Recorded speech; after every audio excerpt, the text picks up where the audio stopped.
Hello and welcome to another booktube video from me, Lauren, from Lauren and the Books, and I'm shuffling around and I'm shuffling around. Today I'm going to be doing, now this has been a long time coming because I watched Jean from Jean's Bookish Thoughts do a on her shelf video, which are videos that I love watching and I love doing actually, because it's just a chance to look at some books that you wouldn't ordinarily have a look at. I'm going to sit with this cosy cushion like this, to look at books that you wouldn't ordinarily have a look at, or to show off some books that you wouldn't ordinarily have a look at. So I watched Jean's video, it's a good few weeks ago now, and I was like, oh, I want to do one of those. I haven't done one since I've been in the new flat with the new bookshelves. Let's do one. So I put out a little shout out on Twitter, and I think it was just on Twitter. Yeah, I think it's just on Twitter. And I got a fair few people get back to me and then forgot about it. And then today, on this autumnal Saturday where I'm wearing long sleeves, I thought, oh, I will film that on my shelf video that I've been meaning to film. So I've got 10 books here, I think. 2, 4, 6, 8, 10, 11, but 2 people picked the same numbers. So that will be, so there's 10 books. So I have 9 bookshelves. All with a maximum of 19 books on, and I just asked people to pick a number from 1 to 9 and then up to 19, and then I could show off some of the books I've got. So we'll get straight into it. And the first person who got back to me was Jean, whose video was the one that I watched. She picked the number 3 and 12, and that is on my white shelf, well, white and sort of grey shelf down the bottom there, and that was Strange Weather in Tokyo by Hiroma Kawakami. I picked this up when I was in Foyles. David and I went to see Aladdin on the West End in June earlier this year, and it's really close to Foyles, and I was like, I don't know London well, but when I was by Aladdin, when we were outside, I was like, this is near Foyles, I know this is near Foyles, and I dragged David just to the main road, and there it was in all its glory. So I popped in and got a few books, one of which was Strange Weather in Tokyo. I haven't got round to reading it yet, and I absolutely must, because it sounds amazing. I will read this to you because obviously I haven't read it, so I'm not quite sure what it's about. One night when she is drinking alone in a local bar, Kiko finds herself sitting next to her former high school teacher. Over the coming months they share food and drink sake, and as the seasons pass from spring cherry blossom to autumnal mushrooms, Kiko and her teacher come to develop a hesitant intimacy which tilts awkwardly and poignantly towards love. Food and seasonal, bang into that. So really must get round to reading it. It's not even a long one either. I think it's under 200 pages. It is. So yes, absolutely must read that soon. Might even stick that on the old TBR for next week. Next month. The next was the same numbers that I got from Gentanet and Jessica Wasselman, and they gave me the numbers 3 and 5. And that was Gather Together in My Name by Maya Angelou. I, disgustingly, haven't read any Maya Angelou. I bought a set of 3. This one, I Know Why the Caged Bird Sings, and a poetry, and Still I Rise. They came together as a 3, all very nice. One was green, one pink, this one pink, and a blue one. And at the moment, I know it's been a bloody long time going, but I'm doing a series called Never Have I Ever Read. And the first episode was Daphne du Maurier. I've now read 1.5 Daphne du Maurier books, and I know that I'm going to want to include Maya Angelou in that series because I've never read any Maya Angelou, and I absolutely think that I need to. This is a volume of her autobiography. This is the second volume. The first one is I Know Why the Caged Bird Sings, then Gather Together in My Mind is this one. The next one's called Singing and Swinging, Getting Merry Like Christmas. That's got Christmas in it.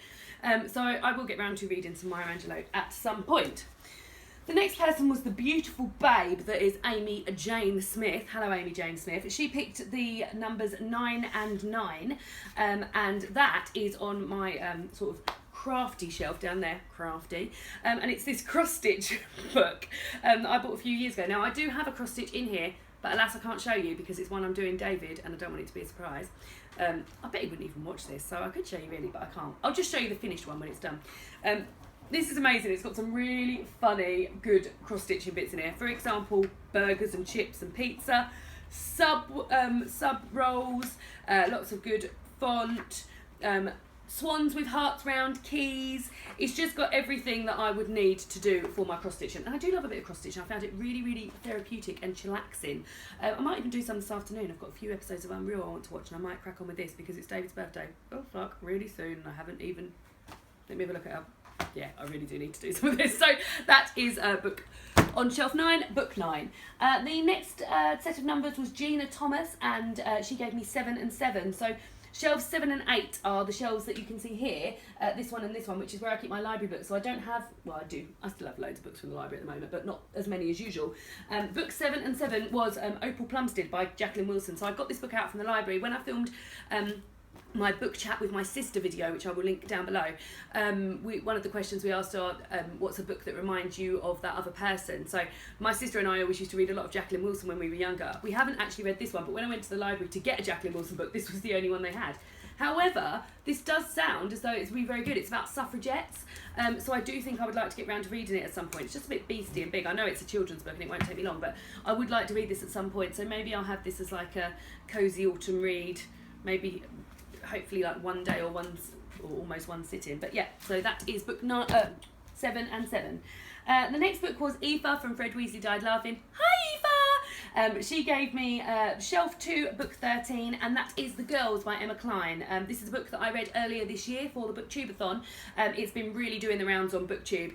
It is a fictional account of, based on the Manson murders, set in 1970s America, 1969 in America, in a really hot summer, and follows Evie. I really like the way it was told. It was told from Evie was house sitting a house for her friend, like in current times, and telling the story of what happened that summer in 1969. I really enjoyed the sort of flitting back and forth. So it's got murder in it, it's got really hot seasons. I gave this 3 stars. I enjoyed it. I thought it was good. Yeah, so that's The Girls. This is going to be like building up and building up. You're not even going to be able to see my face soon. The next one was Lindsay Robertson, and she gave me book 1 and Shelf 1, book 1, which I think is also a book that I have shown on my shelf video before. Excuse me, I've got a cough on the way. There it is, I announced it. This is A Literary Feast by Jennifer Barkley. I really love this. I got this for either my birthday or Christmas last year from my mum and dad. It has lots of recipes throughout it that are from books. So for instance, if I pick one, so let's just have a little flick here. What's this one? What's the book? I can't really bloody find one. Let's find one that I've read. Oh, The Secret Garden, roast pork open sandwiches. And then it gives a little like passage of when it was spoken about in the actual book. What's another one here? The Canterbury Tales. And that is Fat Partridge for the Franklin Epicurus's Own Son, and Mashed Potatoes from Heartburn by Nora Ephron. Just lots and lots of lovely little recipes. I did say I would make some things out of here. I still haven't done that, even though I've had this almost a year. But I just think it's a really, really lovely little book. Very, very enjoyable. Katie Lumsden. Hello Katie! She gave me the 2 numbers of 8 and 15. Again, as I said, 7 and 8 are where I keep my library books. And the book I have here for 8 and 15 was The Girl in 6E by A.R. Torre, or Torre maybe. Who knows? This is a sort of crime thriller-y thing. I don't read many of these, but when I do, I like them as a sort of like palate cleanser after reading something a bit heavy, maybe a really long book, or like something about really hard subject. And somebody at work had read this and said it was very, very good. I believe it's about a girl who is, she's agoraphobic, and she makes money from performing to webcams on a sex site. She's doing all right, the dollars are piling up in the bank, and she hasn't killed anyone for years. So she has to leave the apartment 6E, and something dramatic happens, but oh, that's all falling down over there. Actually really made me jump. So yeah, that's a one from the library. The next one is also a library book, and that is from Angelica Kofa. Hello Angelica. She picked Shelf 7, book 17, and that is Radiance by Catherine M. Valente. This I've had out from the library. I keep renewing it and everything, and really needing to read it, and still haven't got around to reading it. I'm not quite sure. I think this is a science fiction book, told in different worlds and things like that. I remember Mercedes saying something about at the beginning of each chapter, I'm trying to find it now, there would be this little like film thing, and it would have a symbol in there, and that reflects what world it's told in. So that does sound, yeah, that must be right, because there's another one there with a different symbol. That does sound like totally my bag, but let's read what it says on the back. This is a story about seeing. This is a story about being seen. All else is subservient. The ears assist, the hands comfort. The only verb that matters are verbs of vision. Look, see, watch, observe. Gaze, behold, witness. The eye is our master, and the eye worships light. That which makes light is good, that which takes it is to be feared. We have taken it from you, but we will give it back again. Make of that what you will. Interesting. Very, very interesting. So that's another. Oh, I must look all of those over. Second to last one is 5 and 10 from Dulcie Moonchild. That was Jeffrey Eugenides' The Virgin Suicides. I must read this. David bought this for me last year. I need to start writing in these books when I got them, because there's so many books I'm backing up and I'm like, David bought this for me for, it was like Easter or Valentine's Day or something. This has been made into a film. I really want to do it. It's about the mysterious Lisbon sisters obsess the entire neighbourhood long before the first suicide of Cecilia, the youngest. So it's about a group of sisters who will commit suicide. So I absolutely must read this. I really, really must. I really like these front covers as well. Oh God, there's so many things I've got to read. That's another thing about these on the shelf videos. You're like, oh God, I've got to read that. I've got to read that. So out of this, I haven't read hardly any of them. The last one was from Britt Reads, and she chose shelf 10 book. Shelf 8 book 10, and that is another library book. It is Hot Milk by Deborah Levy, which is on the long list for the Man Booker Prize. I also own Swimming Home by Deborah Levy, which I bought when I went on a booktuber meetup. That was shortlisted for the Man Booker Prize. This has been longlisted for the Man Booker Prize. I don't actually know what it's about, but I've been told it is wonderful and wonderful. I mean, it's quite a long blurb, but stay with me. Sophia and her mother Rose arrive on the Spanish coast seeking help. Rose is the victim of a biological conspiracy. Her legs have stopped working and no one can tell her why. Both women are desperate for the truth, but awaiting them in Almeria are many more questions and answers. Almeria is a place caught between the desert and the deep blue sea. It is a place of shifting mirages and ghostly jellyfish, floating in the evening tide, watched over by the famous Dr. Gomez and his glamorous assistant nurse Sunshine. Simmering with hope and longing, Sophia has come seeking solutions, but the answers she finds are always to questions she had not thought to ask. Under the unblinking glare of the desert sun, mother and daughter strain at the ragged boundaries of their relationship, testing the bonds of kinships to breaking point.